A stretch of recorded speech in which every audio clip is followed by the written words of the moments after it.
கடந்து போகிறோம்.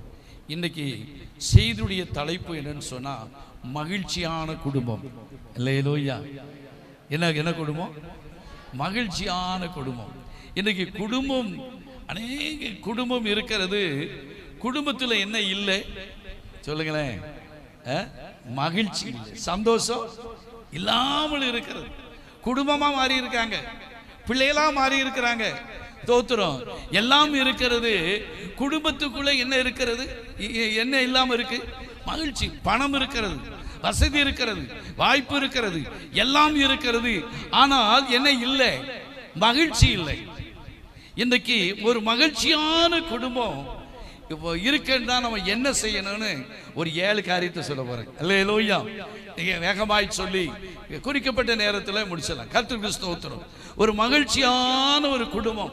வாசிங்க அப்போஸ்தலனாகிய பவுல் எழுதின ரோமர் 14வது அதிகாரம் 1வது வசனத்தை வாசிப்போம். 14:1 இல்ல 14:1 விசுவாசம். ரோமர் அதான் ரோமர் 14:1 அதான் விசுவாசத்திலே பலவீனம் உள்ளவர்களை சேர்த்துக் கொள்ளுங்கள், ஆனாலும் மன ஐயங்களை குற்றமாய் நிர்ணயிக்காமல் இருங்கள் என்று எழுதப்பட்டு இருக்கிறது.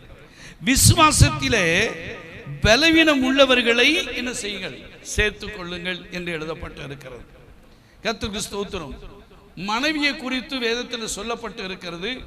மனைவியானவர் பலவீனம் பாண்டம் என்று எழுதப்பட்டு இருக்கிறது. அல்லேலூயா. கர்த்தருக்கு ஸ்தோத்திரம்.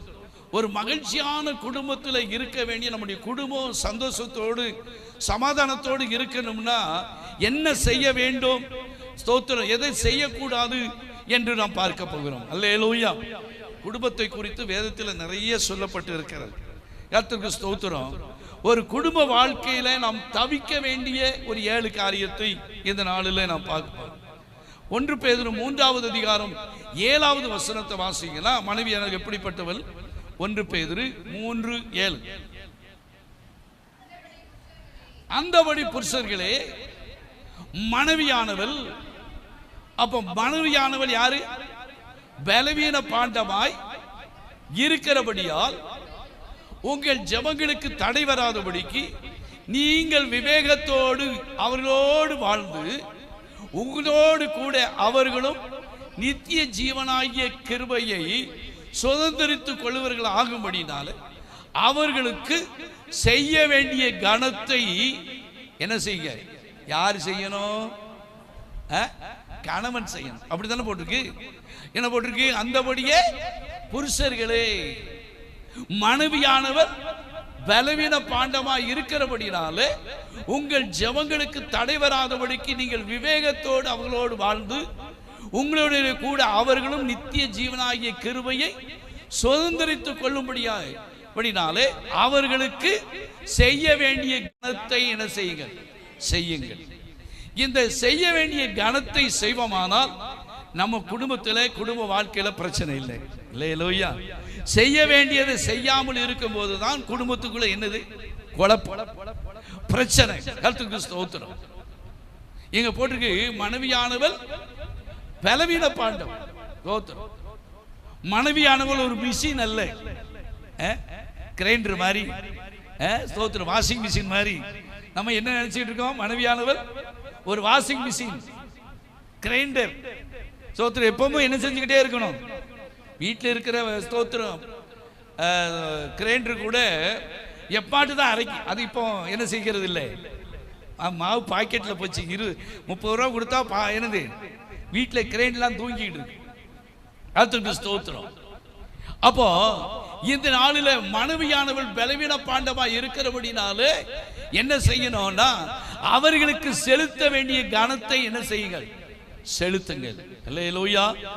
நிறைய மனைவிமார காணும். கர்த்தருக்கு ஸ்தோத்திரம். அப்போ அவர்களுக்கு செய்ய வேண்டிய காரியத்தை என்ன செய்யணும்?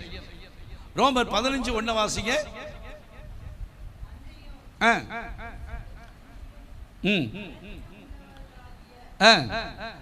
பலமுள்ளவர்களாகிய நாம் நமக்கு பிரியமாய் நம்ம யாரு சொல்றோம்? பலம் உள்ளவங்கன்னு சொல்றோம். அது நாம் நமக்கே பிரியமாய் நடவாமல் பலவீனருடைய பலவீனங்களை தாங்க வேண்டும் என்று எழுதப்பட்டு இருக்கிறது. அல்லேலூயா, கர்த்தருக்கு ஸ்தோத்திரம். வீட்டம்மாவுக்கு என்னைக்காவது உடம்பு சரியில்லைன்னா ஒரு காப்பி கூட சில ஆட்கள் போட்டு கொடுக்க மாட்டாங்க. உண்மையா இல்லையா? எனக்கு காப்பியே அது எந்த டேஸ்டா இருந்தாலும் பரவாயில்ல வச்சு கொடுன்னா என்ன செய்ய மாட்டாங்க, வச்சு கொடுக்க மாட்டாங்க. ஸோ நீயே வச்சுக்கோ. இது படுத்துக்கிட்டு எந்திரிச்சுக்கிட்டு போய் தான் என்ன செய்யும், வைக்கும். கர்த்தருக்கு ஸ்தோத்திரம். பலவீனம் பாண்டமா இருக்கபடினாலே கர்த்தருக்கு ஸ்தோத்திரம் அவங்களை என்ன செய்யணும், தாங்க வேண்டும் என்று, பலவீனங்களிலே தாங்க வேண்டும் என்று சொல்லி. இன்றைக்கு நாம் கேட்க போகிற காரியம் குடும்ப வாழ்க்கையிலே நாம் தவிக்க வேண்டிய சில காரியம். முதலாவது நம்மிடத்துல எதை தவிர்க்கணும் அப்படின்னு சொன்னா, ஸ்தோத்திரம், கோபத்தை நம்ம விட்டு தவிர்க்கணும். இல்லையா? கோபம் எல்லாருக்கும் வரும், ஆணுக்கும் வரும், பெண்ணுகளுக்கும் என்ன செய்யும். கோபப்படாத ஆட்கள் ஒருத்தர்னால இல்லைன்னு யாருமே கையை தூக்க முடியுமா? ஒருத்தருமே எல்லாருக்குள்ளேயும் என்ன வரும், சகோதரமாரா இருந்தாலும் சகோதரிமாரா இருந்தாலும் எல்லாருக்குள்ளேயும் என்ன வரும், ஸ்தோத்திரம். எங்க வீட்டம்மா சொல்லும், உங்களுக்கு மூக்கில் தான் கோபம் இருக்கு அப்படின்னா. அல்லேலூயா. ஆனால் கோபம் கொண்டாலும் என்ன செய்யக்கூடாது, பாவம் செய்யக்கூடாது. கர்த்தருக்கு ஸ்தோத்திரம். அப்போ முதலாவது காரியம், நம்ம கோபத்தை நாம் தவிர்த்து விட வேண்டும். வாசிங்க எபேசியர் 4வது அதிகாரம் 26வது வசனம், 4, 26, 27. நல்ல கவனிங்க. நீங்கள் கோபம் கொண்டாலும் அப்போ கணவன் மனைவிக்குள்ள என்ன வரும், கோபம் வரும். இயேசு கிறிஸ்துக்குள்ள என்ன வந்தது, கோபம் வந்துச்சு. அதனாலதான் சாட்டை எடுத்துக்கிட்டு போய் அடிச்சு நொறுக்கினாரு. அல்லேலூயா. அப்ப நீங்கள் கோபம் கொண்டாலும் என்ன செய்யாதீர்கள், பாவம் செய்யாதீர்கள். சூரியன் அஸ்தமிப்பதற்கு முன்னாக உங்கள் எரிச்சல் தனியே கடவுள். கோபம் வரும், எல்லாருக்குள்ளே, ஆண்களுக்கு இருந்தாலும் பெண்களுக்குள்ளே இருந்தாலும் கோபம் வரும். கோபம் கொண்டாலும் நம்ம என்ன செய்யக்கூடாது சொல்லுங்களேன், பாவம். மனைவி அடிக்கிறது, ஸ்தோத்திரம். சில வீட்டில் கணவனை அடிக்கிறது ஆட்களும் என்ன செய்தாங்க இருக்கிறாங்க. கர்த்தருக்கு ஸ்தோத்திரம். நான் ஒரு வீட்டில் நான் கண்ணால் பார்த்தேன். அடிச்சு கையை பிடிச்சி ஸ்தோத்திரம் குடிச்சிட்டு தான் அடிச்சிருக்காங்க.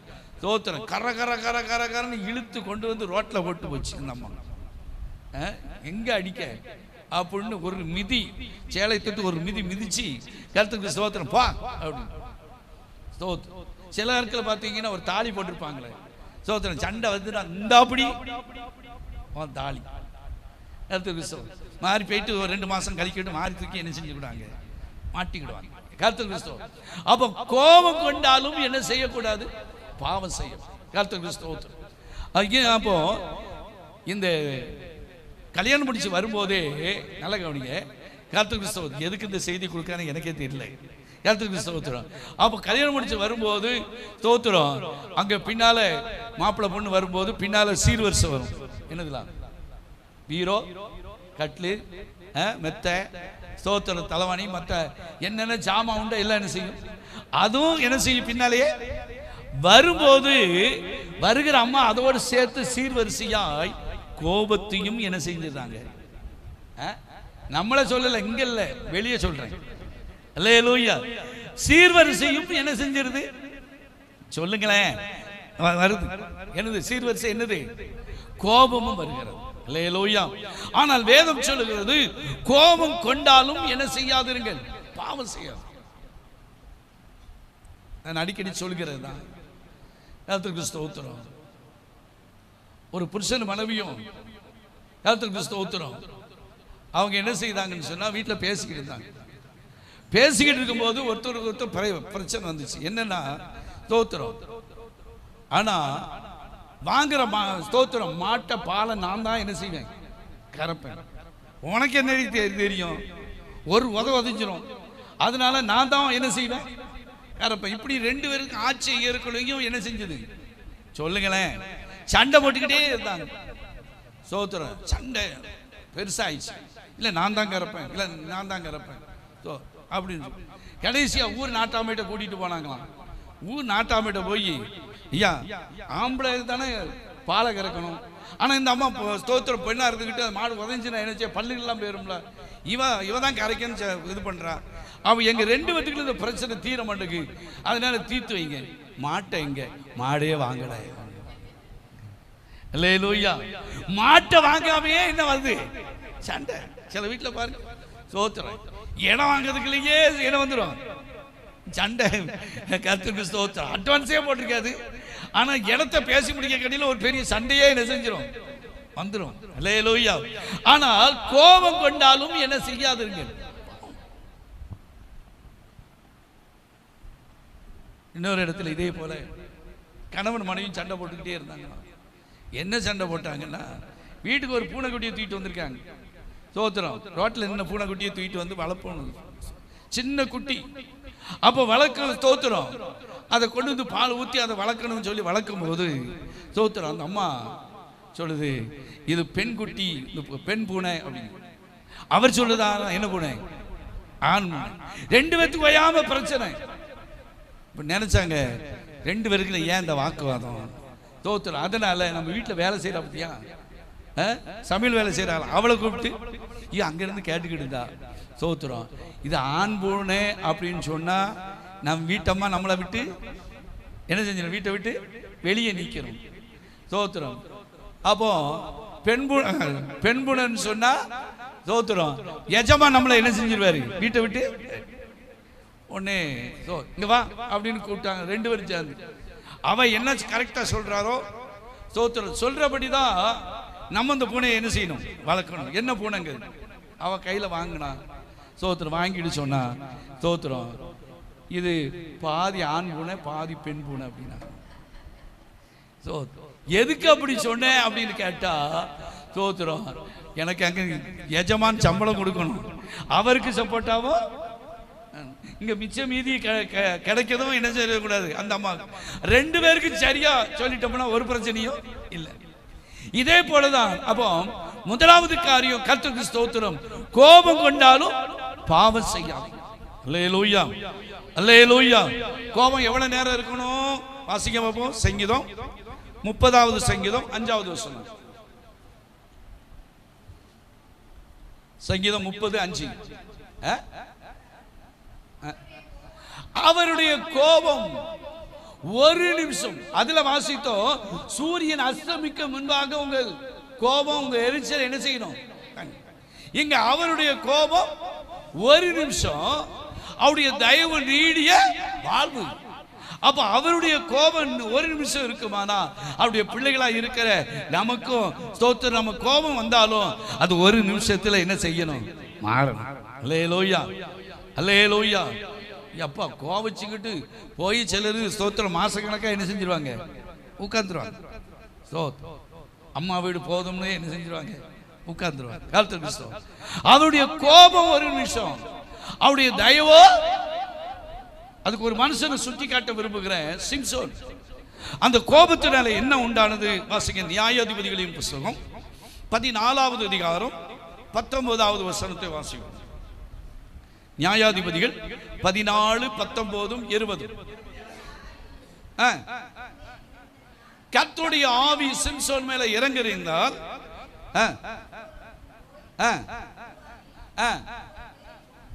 30 பேரை அவன் என்ன செய்தானா, கொன்று அவருடைய வஸ்திரங்களை உரிந்து கொண்டு வந்து விடுகதையை விடுவித்தவர்களுக்கு அந்த மாற்று வஸ்திரங்களை கொடுத்து, இந்த சிம்சோன் எப்படி கோபம் உண்டவனாய் புறப்பட்டு தகப்பன் வீட்டுக்கு என்ன செஞ்சிட்டான், போய்விட்டான். பெஞ்சாதியானவள் பாருங்க, நல்ல கவனிய. இப்ப கோபப்பட்டுக்கிட்டு பெற்றோர்கிட்ட என்ன செஞ்சிட்டான், போயிட்டான். தோத்தரம். இவன் போயிருக்க வேண்டிய இடம் எங்க, மனைவிட்ட என்ன செஞ்சிருக்கணும், போயிருக்கணும். இப்போ வாசிக்க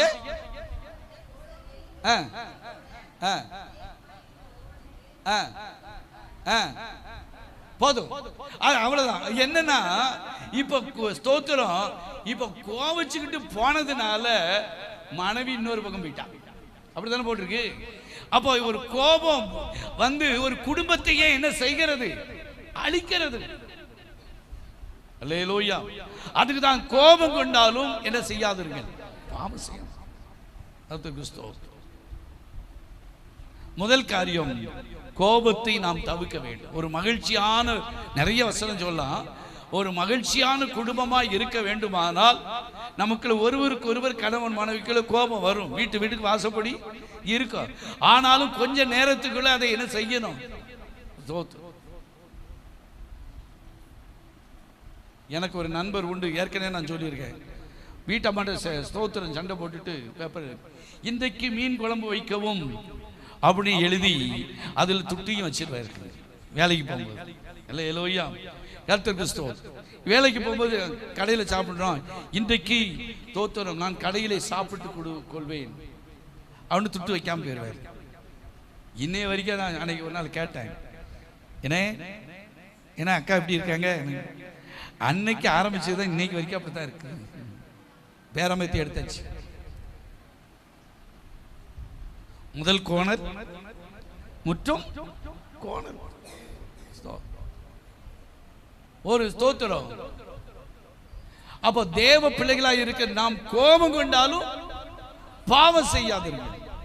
அப்ப பாவத்தை, நம்ம கோபத்தை தவிர்த்து விட்டு விடுகிறவர்களா இருக்க. இரண்டாவது நம்ம என்ன செய்யணும் அப்படின்னு பார்த்தால், வாசிங்க எபேசியர் 4வது அதிகாரம் 25வது வசனம். 4:25. அன்றியும் நாம் ஒருவருக்கொருவர் அபயங்களாய் இருக்கிறபடியால் பொய்யை களைந்து அவனவன் பிறனுடைய மெய்யை, இப்ப நாம் ஒருவரில் ஒருவர் அபயங்களாய் இருக்கிறபடியால், ஒரு கணவனும் மனைவியும் தோத்திரம் இரு சரீரம் இல்ல, ஒரே மாம்சமா என்ன செய்கிறார்கள்? இருக்கிறார்கள். ஆனா ஒருவராய் இருக்கிறபடினால என்ன ஆகணும்? பொய்யை, அப்பா ஒரு சின்ன காரியத்திற்கு தோத்திரம் பெரிய பெரிய பொய் சொல்லுகிற ஆட்களை, கல்யாணம் முடிஞ்ச உடனே கொஞ்ச நாள்லயே மனைவி எப்படி, கணவன் எப்படின்னு ஒருத்தர் புரிந்து கொள்ள முடியுமா? முடியாதா? அவங்க பேச்சு ஸ்தோத்திரம், அவங்க சொல்ற, அவங்க நடக்க எல்லாத்தையும் ரொம்ப நாள் போக வேண்டாம், கொஞ்ச நாள்லயே என்ன செஞ்சிடும்? அறிஞ்சு கொள்ள முடியும்.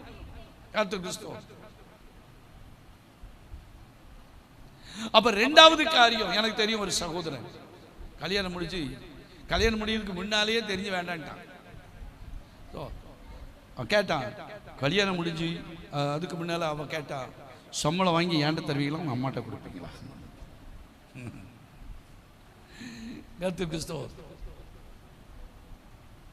இப்படி பல கேள்வியை கேட்டான்.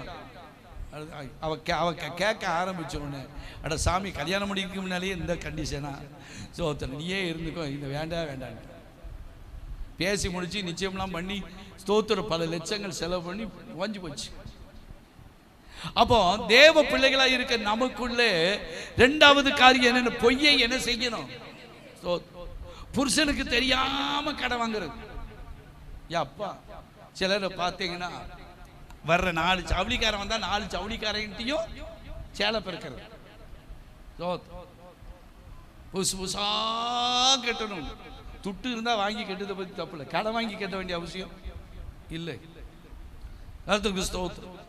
அப்போ வாங்கிட்டு என்ன தெரியுமா, எங்க வீட்டுக்காரர் இருக்கும்போது நீ வந்துடாத, வீட்டுக்காரர் இருக்கும்போது வந்துடாத, வந்த ஏசுவார். ஏன் வாங்கின சேலை வாங்கினேன், இருக்க சேலை காணாதான். இல்லாத நேரம் என்ன செய்யும்? இங்க தாளத்தில் ஒரு ஆள் இருந்து இப்ப இல்லை. ஸ்டோர்ல, கம்பெனி ஸ்டோர்ல, ஏன்னா இங்க அவங்களுக்கு ரொம்ப தெரிஞ்சாலும் அங்க இருக்காங்க. அதான் பேரை சொன்னேன். லேலோய்யா ஸ்டோர்ல போய் நிறைய பை நிறைய ஸ்தோத்திரம் வீட்டுக்கு மஞ்சள் மசாலா ஜாமா சோப்பு கிப்பு எல்லாம் வாங்கிட்டு வருவாங்க. ஒரு கட்டை பை பூரா வாங்கி, ஏன்னா ஸ்டோர்ல கம்பெனி ஸ்டோர்ல இப்போ இருக்கா என்னன்னு தெரியல, வாங்கிட்டு வருவாங்க. ஸ்தோத்திரம் எல்லாம் கொஞ்சம் ரேட்டும் கம்மியா இருக்கும். இதை வாங்கிட்டு கர்த்தருக்கு ஸ்தோத்திரம் ஒரு மாசத்துக்குள்ள பாதி இந்த அம்மா புருஷனுக்கு தெரியாமே வித்துரும். என்ன தெரிஞ்சிடும்? மிச்சம் மீதி இருக்கோ இல்லையோ, கர்த்தருக்கு ஸ்தோத்திரம். ஆனா பூரா முக்காவாசிய விலைக்கு மாப்பிள்ளை தெரியாமையே, போன மாசத்துல ஒரு பையன் வாங்கிட்டு வந்த நிறைய சோப்புலாம் இருந்தது. எங்க ஆமா, டெய்லி துணி துவைக்கும்ல, நீங்க எல்லாம் அவுத்து விட்டு போட்டு போங்க, நான் என்ன செய்யறேன். இன்னைக்கு அந்த குடும்பமே அட்ரஸ் இல்லாம போச்சு. ஸ்தோத்திரம். பொய். ஸ்தோத்திரம். யாராட்டும் ஸ்தோத்திரம் புருஷனுக்கு தெரியாம வட்டி கொடுக்குது, இப்படிலாம் அந்த அம்மா செஞ்சது. ஸ்தோத்திரம். செஞ்சு பார்த்தீங்கன்னா அந்த குடும்பம் பூரா வாயில போய். நான் நிறைய தரேன், அண்ணனுக்கு தெரியாம இப்படி வாங்கினீங்க, இதுல வேற ஸ்தோத்திரம் அந்த குழு இந்த குழு எல்லா குழுலையும் வாங்கிக்கிட்டு கடைசியா கர்த்தருக்கு ஸ்தோத்திரம் அடைக்க முடியாம அங்க பிரட்டி இங்க உருட்டி எல்லாம் செஞ்சு கர்த்தருக்கு ஸ்தோத்திரம். அதுக்கு நிறைய உன்னை மறைக்கிறதுக்கு பல பொய்ய சொல்லி நம்முடைய வாழ்க்கையில கணவன் மனைவிக்குள்ள கர்த்தருக்கு ஸ்தோத்திரம் என்ன வரக்கூடாது. ஒரு மகிழ்ச்சியான குடும்பமா இருக்க வேண்டுமானால் மெய்ய பேசணுமே தவிர பொய் பேசவே கூடாது. அல்லேலூயா, அல்லேலூயா. பொய் 3 விதமா. மற்றவர்களை ஏமாற்றுவது ஒரு பொய். இரண்டாவது கர்த்தருக்கு ஸ்தோத்திரம், ஒரு ஆபத்துக்கு தப்புவதற்கு என்ன செய்வாங்க, ஒரு பொய் சொல்லுவாங்க. அல்லேலூயா. மூன்றாவது ஒரு பொய் இருக்கு, நமக்கு நன்மை உண்டாகணுங்கிறதுக்காக ஒரு பொய் என்ன செய்வாங்க. எந்த பொய்யும் சொல்ல வேண்டிய அவசியம் இல்லை. அல்லேலூயா, கர்த்தருக்கு ஸ்தோத்திரம். கெட்டிக்காரன் புழுவு எத்தனை நாளைக்கு? 8 நாளைக்கு. 9 நாள் வெளியாயிரும். அல்லேலூயா. அப்ப தேவ பிள்ளைகளாக இருக்கிற நம்ம பொய்யை நம்ம என்ன செய்யணும் பாருங்க. நாம் ஒருவருக்கு ஒருவர் யாரா இருக்கிறோம், அவைகளா இருக்கிறபடியால் பொய்யை களைந்து அவன் பிறனுடைய மெய்யை. அப்ப கணவன் மனைவிக்குள்ள கர்த்தருக்கு ஸ்தோத்திரம், நம்முடைய அக்கௌண்ட் ஆனாலும் நம்முடைய வரவு செலவானாலும் ஒருவருக்கு ஒருவர் கண்டிப்பா என்ன செய்யணும் தெரியும். நான் சில நேரம் நினைப்பேன், வீட்டம்மாக்கு தெரியாம ஒரு 10-500 ரூபாயை தூக்கி எங்கேயாட்டு வச்சுக்கணும். அப்படி ஏதாட்டும் அவசரத்துக்கு என்ன செய்யும், எப்படிதான் எங்க வீட்டம்மா கையில கிடைக்குமோ. அல்லேலூயா, ஸ்தோத்திரம். திடீர்னு பார்த்தா காணல. ஆமா, பார்த்தோம், பைபிள் ஒரு வாரத்துல இருந்துச்சு. அல்லேலூயா, கர்த்தருக்கு ஸ்தோத்திரம். சொல்லிடுவோம்ல, எடுக்கலன்னா சொல்ல மாட்டோம், இது வரைக்கும் அப்படி சொன்னது. அப்ப தேவ பிள்ளைகளா இருக்கிற நம்முடைய வாழ்க்கையில பொய்யை நம்ம என்ன செய்யணும். கணவனானாலும் மனைவியானாலும் நாம் பொய் சொல்லி குடும்பம் நடத்த வேண்டிய அவசியமே இல்லை. அது என்னைக்குனாலும் பிரச்சனை தான். எந்த காரியத்திலையும் நாம் பொய் பேசுகிறவர்களா இருக்கவே கூடாது. அல்லேலூயா, அல்லேலூயா, கர்த்தருக்கு ஸ்தோத்திரம். பேசக்கூடாது. நம்முடைய ஆண்டவர் சத்தியத்தை பேசுகிற மெய் தேவன். அல்லேலூயா. அவர் பொய்யுரையாத தேவன். யோவான் 14:6 வாசிங்க. பிசாசு யாரு, ஆண்டவர் யாரு அப்படின்னு. யோவான் 14:6. 14:6. அதற்கு இயேசு, நானே வழியும் சத்தியமும் ஜீவனுமாய் இருக்கிறேன், என்னை அல்லாமல் ஒருவனும் பிதாவிடத்தில் என்ன செய்ய வர்றான். அப்ப அவர் தான் வழி, சத்தியம், ஜீவன். அவர் இல்லாம ஒருவனும் அவரிடத்தில் என்ன செய்ய, பிதாவிடத்தில் என்ன செய்ய முடியாது, வர முடியாது. பிசாசு யாருன்னு பாருங்க. யோவான் 8:14 வாசிங்க. 44. யோவான் 8வது அதிகாரம் 44. உங்கள் இங்க பார்க்கும்போது நமக்கு ஆண்டவர் தான் பிதா. இப்போ வாசிமா, உங்கள் பிதாவாகிய பிசாசானவனால் உண்டானவர்கள். அப்போ நம்ம யாரு, இயேசுவால உண்டானவர்கள். ஸ்தோத்திரம். இங்க நீங்க யாருன்னு போட்டுருக்கு, இதுல பிசாசினால் உண்டான. பிசாசானவன் யாரு, அவன் பொய்யன், பொய்க்கு பிதா, அவன் பொய் தான் சொல்லிட்டே இருப்பான். அல்லேலூயா. ஆகையால் நம்முடைய வாழ்க்கையில கர்த்தருக்கு ஸ்தோத்திரம், பொய்க்கு இடம் கொடுக்கவே கூடாது. எப்ப ஆராதனைக்கு ஏன் வரலன்னா, உடம்பு செல்லனா உடம்பு செல்ல, ஸ்தோத்திரம். அதுக்கே தெரிய பொய்ய என்ன செஞ்சிருந்தாங்க, சொல்லியிருந்தாங்க. கல்யாண வீட்டுக்கு போயிட்டு எங்கேயாவது அது எதுக்கு போயிட்டு கர்த்தருக்கு ஸ்தோத்திரம், சர்ச்சுக்கு ஏன் வரல சிஸ்டர், எனக்கு உடம்புக்கே செல்ல, இன்னைக்கு படுத்தே கிடந்தேன். அல்லேலூயா. பொய். அப்போ முதலாவது கோபத்தை தவிக்கணும், இரண்டாவது பொய்ய, மூணாவது நாம் தவிக்க வேண்டிய காரியம் என்ன அப்படின்னு சொல்லி பார்த்தா, மாய்மலமான வாழ்க்கை. மாய்மலமா இருக்கவே, கணவன் மனைவி எல்லாரும் ஒரே சரீரமா இருக்கிறோம். நமக்குள்ள என்ன இருக்கக்கூடாது, கணவனுக்குள்ளேயோ மனைவிக்குள்ளேயோ மாய்மலமா நம்முடைய குடும்பம் கட்டப்படாது. அல்லேலூயா, கர்த்தருக்கு ஸ்தோத்திரம். மாய்மலமாய் வாழவும் கூடாது. வாசிங்க பாப்போம், மத்தேயு சுவிசேஷம். சதுசேயருக்குள்ளே மாய்மலம் கிடந்தது. வாசியம் ஸ்தோத்திரம். மத்தேயு 23வது அதிகாரம் 23வது வருஷம். யாரு? மாயக்காரராகிய யாரு? வேத பாருகிறேன். அப்ப மாய்மலம் யாருக்குள்ள இருந்தது? யாருக்கு இருந்தது? மற்றவங்க இல்ல, வேத பாரகருக்குள்ள. ஸ்தோத்திரம். வேத பாரகர்களுக்குள்ளேயும் பரிசேயர்கள். உங்களுக்கு ஐயோ. அப்போ நாம மாய்மலவக்காரரா இருந்தா நமக்கு ஐயோ. சில ஆளுக்கு சில வீட்டில் நம்ம பார்த்து சொல்லுவாங்க, பேண்ட் சட்டை கழுத்தி போட முடியாது, தெரியாம உருவி என்ன செஞ்சுக்கிடுவாங்க. சத்தியமா உங்க சத்தியமா நான் எடுக்கல, நான் பார்க்க கண்ணாலேயே என்ன செய்யல, பார்க்க. இப்படி மாய்மலமான ஜீவி என்ன செய்யக்கூடாது? மாயக்காரராகிய வேத பாரகரே, பரிசேயரே, உங்களுக்கு ஐயோ. வெந்தயத்திலும் சீரகத்திலும் நீதியையும் இரக்கத்தையும் விசுவாசத்தையும் நீங்கள் என்ன செய்தீர்கள்? விட்டு விட்டீர்கள். இவைகளையும் செய்ய வேண்டும், அவைகளையும் விடாது இருக்க. அப்போ நம்முடைய வாழ்க்கையில மாய்மலம் இருக்கவே கூடாது. அதற்கு ஒரு வசனம் வாசிக்க பார்ப்போம். ஆதியாகம புஸ்தகம் 27வது அதிகாரம் 27:6. கொஞ்சம் பைபிளை எடுத்து வாசிக்கிறேன். அப்பொழுது ரெபெக்காள் யாக்கோவை நோக்கி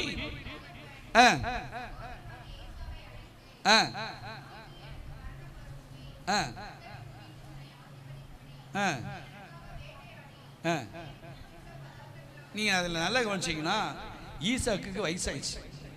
ஸ்தோத்திரம். கண்ணெல்லாம் பார்வை மங்குது. ஸ்தோத்திரம். இங்க யார் இருக்கா? இல்ல, மனைவி யாரு? ரெபெக்கா. இப்போ அந்த குடும்பத்துக்குள்ள பாருங்க, ஒரு மாய்மலமே நடக்குது. ஸ்தோத்திரம். ஆனால் இந்த சேஷபுத்திர பாகத்தை யாக்கோபு பெற்றுக் கொள்வதற்காக ஸ்தோத்திரம் அவனுக்கு சில ஐடியாலாம் என்ன செய்தா சொல்லி கொடுத்து, கர்த்தருக்கு ஸ்தோத்திரம். அங்கே அக்கேல வாசிங்க. மகனே, நான் கற்பிக்கிறபடி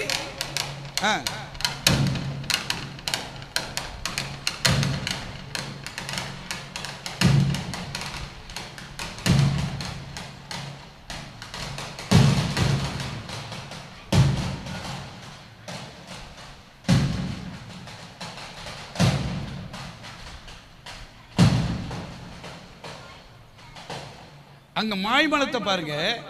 ஆனா முதல்ல ஏசாவிடத்துல தான் தகப்பன் சொல்றாரு, அப்படித்தானே? ஸ்தோத்திரம். எனக்கு வாய்க்கு ருசியான பதார்த்தம் செஞ்சு தரணும் அப்படின்னு சொல்லி என்ன செய்யறான்? கேட்க ஏசாவிட சொல்ற. ஆனா இதை சொல்றத இந்த ரெபெக்காள் பக்கத்துல இருந்து என்ன செஞ்சுட்டா? கேட்டுக்கிட்டே இருந்தா. நைஸ்.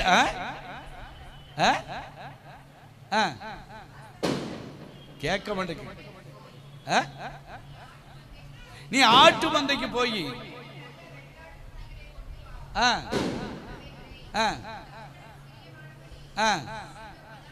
நான் சமைப்பேன்,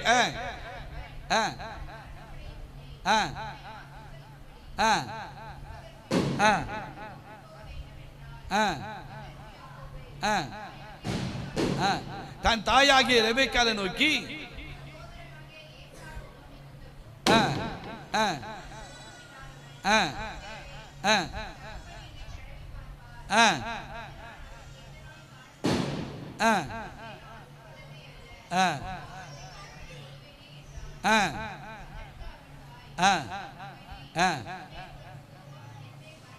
உன் மேல வருகிற சாபம் என் மேல வரட்டும், என் சொல்ல மாத்திரம் நீ கேட்டு. கூட பிறந்த சகோதரன் தான் ஏசா. ஆனாலும் இந்த தகப்பனுடைய ஸ்தோத்திரம் காரியத்தை பெற்றுக்கொள்வதற்கு தன்னுடைய மகனுக்கு அவ என்ன செய்யறா? ஆலோசனை கொடுக்கிறான். அப்ப அந்த குடும்பம் எப்படிப்பட்ட குடும்பமா இருந்துச்சு? மாய்மலம். கடைசி நேரத்தில் மாய்மலமா இருந்துச்சு. நம்முடைய குடும்பத்தில் பிள்ளைகளாலும் சரி, கர்த்தருக்கு ஸ்தோத்திரம். சில மனைவிமாரு ஸ்தோத்திரம் என்ன செய்வாங்க, பொம்பளை பிள்ளை பக்கமாக சாருவாங்க, பையங்களை ஒரு மாதிரி நினைப்பாங்க. சில ஸ்தோத்திரம் பையங்களை மாத்திரம் சார்ந்து இருப்பாங்க. இப்படிப்பட்ட மாய்மலம் ஸ்தோத்திரம் ஆண் பிள்ளை பெண் பிள்ளை அப்படின்னு சொல்லி மாய்மலமா நமக்குள்ள இருக்கவே கூடாது. அல்லேலூயா, கர்த்தருக்கு ஸ்தோத்திரம். நீங்க வீட்டில் போய் பாருங்க, அதுல 25 வாசிங்க, 25 28 வாசிங்க. 25வது அதிகாரம் 28வது வசனம். நீ வேட்டையாடி கொண்டு வந்ததை நான் புசித்து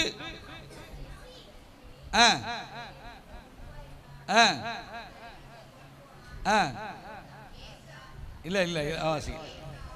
ஏசா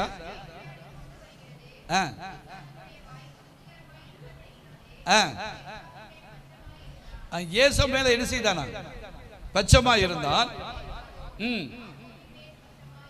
அப்போ இந்த குடும்பம் எப்படி இருக்கு? அந்த யாக்கோபுக்கு ஸ்தோத்திரம், அங்கே யாக்கோபு மேல ஈசாக்குக்கு ரொம்ப பிரியம். யாக்கோபுக்கு யார் மேல பிரியம்? ரெபேக்காளுக்கு பிரியம். அல்லேலூயா. இப்ப என்ன ஆகி போச்சு? ஸ்தோத்திரம், ஒரே வீட்டு பிள்ளைகளுக்குள்ளே என்ன உண்டாயிடுச்சு? மாய்மான வித்தியாசம் உண்டாயிடுச்சு. நம்முடைய வாழ்க்கையில கர்த்தருக்கு ஸ்தோத்திரம், மாய்மானத்திற்கு நாம் இடம் கொடுக்கவே கூடாது. அல்லேலூயா, அல்லேலூயா, கர்த்தருக்கு ஸ்தோத்திரம். அது ஆண் பிள்ளையா இருந்தாலும் பெண் பிள்ளையா இருந்தாலும் கர்த்தருக்கு ஸ்தோத்திரம், கணவனா இருந்தாலும் மனைவியா இருந்தாலும் மாய்மனமாக குடும்பம் நடத்தவே கூடாது. எனக்கு தெரிந்த ஒரு குடும்பம், ஸ்தோத்திரம், ஒரு பேரன் உண்டு. இன்னைக்கு அந்த குடும்பம் பிரிஞ்சு போச்சு. மகளுக்கு பிரியாணி வாங்கி கொண்டு போய் பின்னால ஓடி ஊட்டுவாங்க, வீட்டுக்கு பின்னால ஓடி. ஆனா அங்க ஒரு பேரன் இருக்கான், பேரனுக்கு ஒண்ணுமே கிடையாது. ஏன்னா அவன் சொல்லி கொடுத்துருவான்ல, தாத்தா பாட்டிட்ட சொல்லி கொடுத்துருவான், அப்பாட சொல்லி கொடுத்துருவான். அதனால அவனுக்கு தெரியக்கூடாதுங்கிறதுக்காக, மகளை வளர்க்கறதுக்காக பேரனுக்கு தெரியாம மருமனுக்கு தெரியாம வீட்டுக்கு பின்னால ஓடி கடையில பிரியாணி வாங்கி கொண்டு அவளுக்கு மட்டும் ஊட்டிட்டு வந்தா எப்படி இருக்கும்? அப்ப அந்த குடும்பம் எப்படிப்பட்ட குடும்பம் தான்? பீஸ் பீஸா போச்சு. பணத்துக்கு பஞ்சம் இல்லை, வசதிக்கு பஞ்சம் இல்லை, அழகுக்கு பஞ்சம் இல்லை, எல்லாம் இருந்துச்சு. மாய்மலம் நம்முடைய வாழ்க்கையில கர்த்தருக்கு ஸ்தோத்திரம், மாய்மலமான வாழ்க்கை இருக்கவே கூடாது. அல்லேலூயா. சரி, அதை நாம் தவிர்க்க வேண்டும். நாலாவது தவிர்க்க வேண்டிய காரியம் என்ன அப்படின்னு சொன்னா, நமக்குள்ள பெருமையை விடுவோம். அல்லேலூயா. பெருமை நமக்குள்ள வரவே, பெருமை வந்தா பெருமான்ஸ் ஐயா சொல்லுவாங்க, பெருமை வந்தா அது எருமையா மாறிடும். பெருமை அது வறுமையை கொண்டு வரும் என்று சொல்கிறார். ஸ்தோத்திரம். என்னமோ எங்கே இருந்து குளிச்ச மாதிரி கர்த்தருக்கு ஸ்தோத்திரம். பெருமை எங்க வீட்டை மாதிரி உண்டா? உங்க வீட்டில் என்ன இருக்கு? நீங்க கஞ்சிக்கு இல்லாமல கிடந்தீங்க, நான் வந்த பிறகு தான் உழவு அப்படிங்கிற அந்த பெருமை நமக்குள்ள வரவே கூடாது. அல்லேலூயா. ஸ்தோத்திரம். மனைவி அற்பமா எண்ணக்கூடாது, கணவனை அற்பமா நாம் எண்ணுகிறவர்களா இருக்கவே கூடாது. அல்லேலூயா. உங்க வீட்டிலாம் கஷ்டம், எங்க வீட்டுல தான் ஸ்தோத்திரம் நிறைய வசதி. ஸ்தோத்திரம். அப்படி தன்னை குறித்து ஒருவருக்கு ஒரு பேசக்கூடாது. ஏய் ஏய் ஒன்னியதானே, தள்ளி உட்காரு, நீ தள்ளி போ. நீங்களே இங்க பிரசங்கம் பண்ணிருக்கீங்க, பேசுவோம். சோ ஒருத்தரை பிடிச்சு அங்க பின்னால வைமா, ஒருத்தரை பிடிச்சு பின்னால வை. சோ அப்போ தேவ பிள்ளைகளா நம்முடைய மகிழ்ச்சியான குடும்பமா இருக்கணும்னா நமக்குள்ள பெருமையை நாவி இருக்கவே கூடாது. அதற்கு வசனம் வாருங்க. 1 பேதுரு 3வது அதிகாரம் 7வது வசனத்தை வாசிங்க. 1 பேதுரு 3:7. அந்தபடி புருஷர்களே, மனைவியானவர் பலவீன பாண்டமா இருக்கிறபடினாலே, அப்படி வாசித்த ஜெபங்களுக்கு தடை வராதபடி நீங்கள் விவேகத்தோடு அவங்களோடு வாழ்ந்து உங்களுடைய கூட அவர்களும் நித்திய ஜீவனாகிய கிருபையை சுதந்திரித்துக் கொள்ளும்படியாய் அவர்களுக்கு செய்ய வேண்டிய கணத்தை நாம் என்ன செய்யணும்?